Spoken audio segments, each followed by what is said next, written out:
The night I graduated valedictorian, I thought my parents were proud of me. We were standing in the grand foyer of the Whitmore estate, marble floors, chandeliers dripping crystal, and my name echoing in the speeches of senators and judges. Everyone said I was the future of the Whitmore family, that I made Evelyn and Thomas proud, that I was proof even adopted children could be raised into greatness. I wore white, my mother insisted. Symbolic, she said, smoothing the sleeves. You're our angel, but angels don't get buried alive. It started with a whisper I wasn't meant to hear. After the celebration, I went to grab my diploma from the parlor, left it by the fireplace. That's when I heard my father's voice, low, sharp, and not meant for guests. She leaves tonight. I froze behind the wall. My mother answered, her voice cool as ever. The documents are signed, guardianship revoked, death certificate is already in the system, no one will question it. Silence. Then, we had to get her off the will before the trust closes. Caleb is the blood heir. It's time we move on. My diploma slipped from my fingers. I couldn't feel my legs. Death certificate? I stumbled into the room, heart slamming against my ribs. What are you talking about? They didn't flinch, not even a flicker of guilt. My father, Senator Thomas Whitmore, turned to me like I was just another inconvenient political problem. Lana, he said, you were never meant to stay. My mother stepped forward, adjusting the diamond brooch on her collar like she was bored. You were adopted for optics. The campaign needed a family. You played your part. I'm your daughter, I whispered. You raised me. You were an arrangement, she said. We provided. You performed. That's over now. I couldn't breathe. You told the court I was dead? Missing. Presumed dead. It's cleaner, my father replied. You'll understand in time. The estate must stay in the family. I stared at them, mouth open. You told people I was dead just to give Caleb everything? Caleb is blood. You were borrowed. That was the moment something inside me snapped. Not loudly. No screaming. No sobbing. Just a clean, surgical split from everything I believed was true. You planned this. After I got into Duke. After I won state. You were impressive, my mother said simply. But that doesn't make you blood. She walked. Past me, heels clicking on the marble. Your room will be cleared by morning. They turned off the lights as they left me there. I walked up the stairs one last time, not as a daughter, not as a Whitmore, but as a ghost. I didn't take much. Just my backpack, my birth certificate, my adoption papers, and $47 from my emergency stash hidden inside a hollowed-out calculus textbook. When I passed the family portrait in the hallway, I paused. My face smiled up at me in that photo. But I realized it was always an illusion. The whole frame was a lie. I didn't cry when I stepped outside into the humid Georgia night. I didn't even say goodbye, because Lana Whitmore died that night, but I didn't. I didn't look back. Not when I crossed the gates, not when the dog started barking behind me, not when the warm glow of the Whitmore mansion faded into the dark. My shoes blistered my feet before I even hit the edge of town. I made it to the Greyhound station just past 2 a.m. A one-way ticket to Chicago cost $39. That left me with $8 and a folded birth certificate with creases like scar tissue. The driver didn't ask questions, and I wouldn't have answered them if he had. The ride took 18 hours. I stared out the window the whole time. No texts. No missed calls. Nothing. It was as if I had never existed. By nightfall, I was standing in a city that didn't know me, didn't care about me, and didn't ask me to be anyone but cold, quiet, and invisible. For the first week, I slept in the Ma's women's bathroom at Union Station. The janitor never caught me, but once, a woman in heels saw me curled against the wall. She paused, lowered her lipstick mid-swipe, and said, "You ain't from around here." Don't die, stupid. I didn't plan to, but I didn't plan to survive like this either. By day, I wandered. At night, I found corners, behind dumpsters, in stairwells. There were moments, like when it snowed in April, when I almost believed my parents were right, that I was disposable, that maybe I was a ghost, until I met Nadine. She found me at the soup kitchen on 49th and Halstead, staring too long at a bulletin board that offered nothing but disappointment. "You lost, or just lost?" "Hope?" she asked, handing me a paper plate with overcooked beans and rice. I didn't answer, but I came back the next day, and the day after that. Nadine used to be a social worker. She said she could spot a discarded daughter from a block away. She let me help clean the floors in exchange for a cot behind the storage room. Then she pulled strings and got me a job cleaning offices in a law firm downtown. "You keep your head down and eyes open," she told me, stuffing gloves in my hands. "Rich people leave footprints in their trash. Learn where they walk." That's how it started. I scrubbed bathrooms while corporate attorneys signed million-dollar deals. I emptied recycling bins filled with shredded trust documents. And I listened.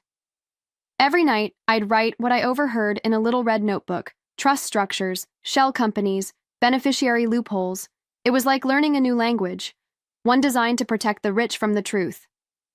And I wrote something else, too. Over and over.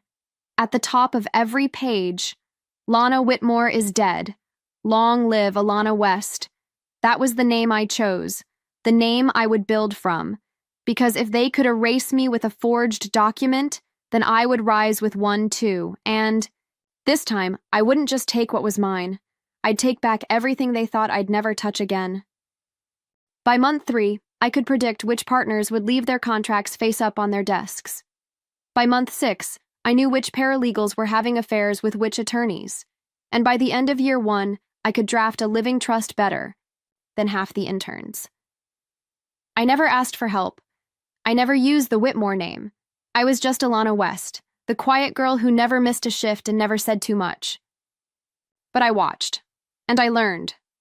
Nadine used to say, "Survival is a skill, but revenge is architecture." So I built. It started small, helping the janitor's cousin file for emergency guardianship over her disabled mother. Then I helped a woman from the shelter navigate probate court after her abusive husband died without a will. People started calling me before they called lawyers. They came with tear-stained folders and stories of families who cut them out, just like mine had. Didn't advertise. I didn't post online, but word spread. And soon, I wasn't just surviving, I was solving.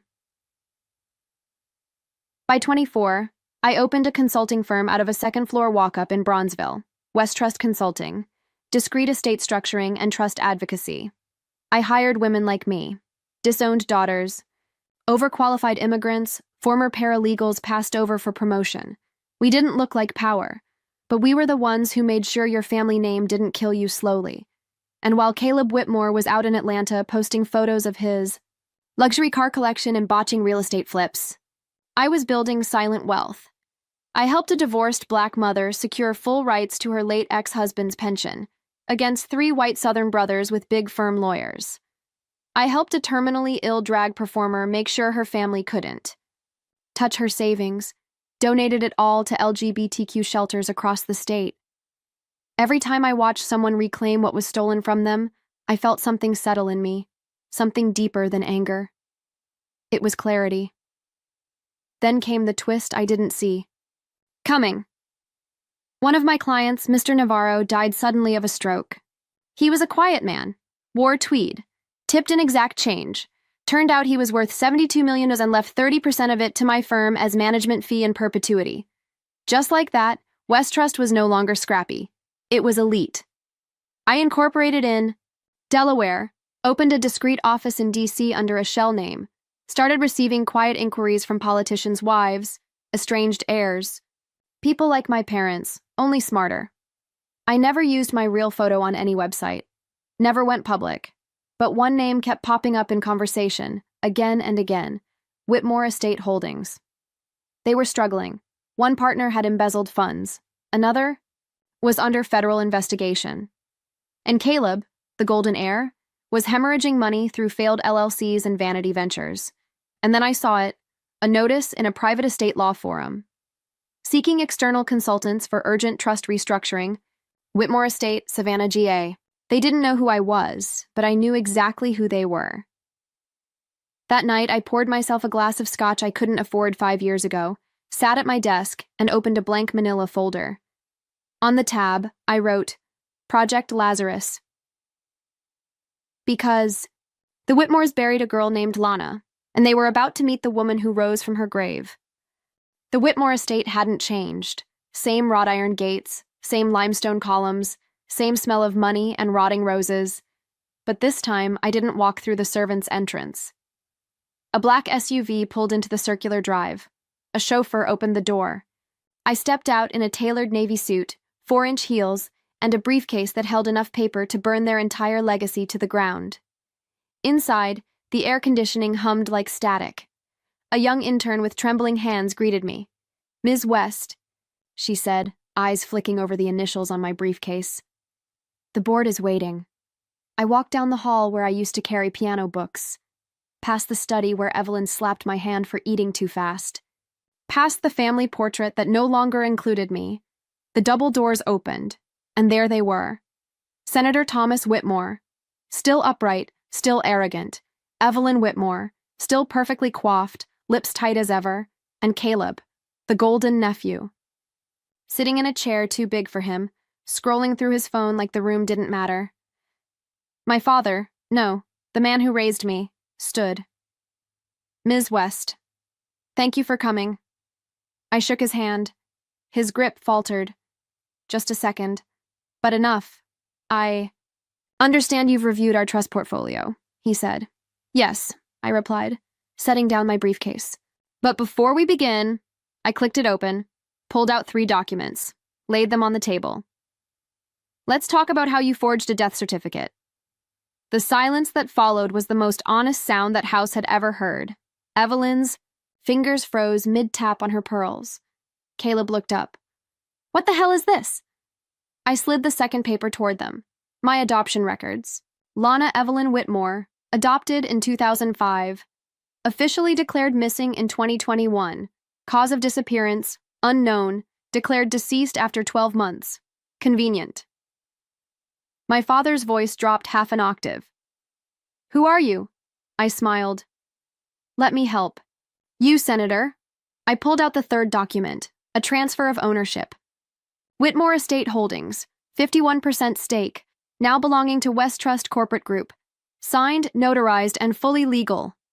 I'm the woman you buried, and the one who bought your grave. Caleb stood, chair scraping the hardwood. You can't. Just walk in here. I already did. I turned to Evelyn.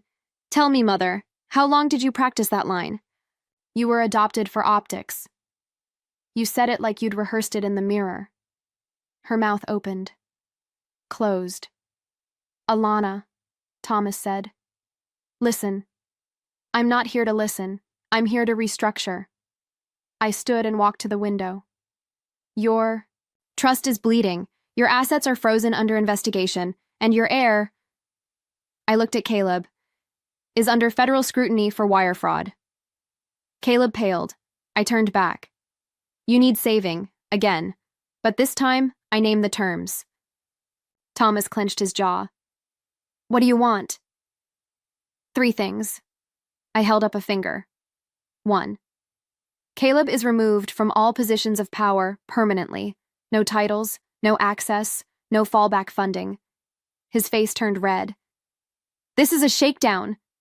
It's an audit. 2nd finger. 2. Both of you retire. Effective immediately. No legacy projects, no political rebounds. You go quietly. My father looked like he'd swallowed gravel. 3rd, I said, voice cold as ice. You release a public statement acknowledging that Lana Whitmore was unjustly removed from the family, and that your estate would not exist today without her. Evelyn finally spoke. Her voice cracked. You want us to apologize? No. I want you to admit it. You didn't just lose your daughter. You lost your future. I gathered the papers and clicked the briefcase shut. You'll sign everything. By Monday. Or I pull my capital, Notify federal investigators about a decade's worth of questionable accounting, and let this empire rot. Caleb sat back down, stunned. My father stared at me like he was seeing a ghost. Maybe he was, because Lana Whitmore died at his hands, but the woman in front of him? She didn't want his love. She wanted his surrender. The papers were signed by Monday. They didn't call, didn't email, didn't ask how I managed to learn the laws they once used to erase me. They knew better. Caleb vanished from the board. Evelyn and Thomas released a 3-paragraph statement. Cold, legal, stripped of names, but the subtext was clear. They had been dethroned by the ghost of a daughter they thought long buried. I didn't attend the press conference. I had something more important to do. 3 months later, I stood in the garden behind the estate. The rose bushes had withered, the fountain was dry, but the marble bench still stood beneath the sycamore tree, my favorite reading spot as a child. We were opening a foundation, the Whitmore West Trust, funding legal aid for disowned daughters, LGBTQ youth, estranged heirs, people like me, discarded, but not destroyed. Nadine was there, standing beside me in a lavender dress and 2 big sunglasses. She squeezed my hand. "You did it, baby." "No," I said, eyes on the new plaque. I undid it. The bronze plate gleamed under the morning sun. In memory of the children they tried to erase, and the legacy they couldn't. I turned away, as reporters clicked their cameras, because this was never about headlines. It was about walking back into the place they told me I didn't belong, and leaving behind something they couldn't control. Lana Whitmore is gone, but her name? It funds empires now.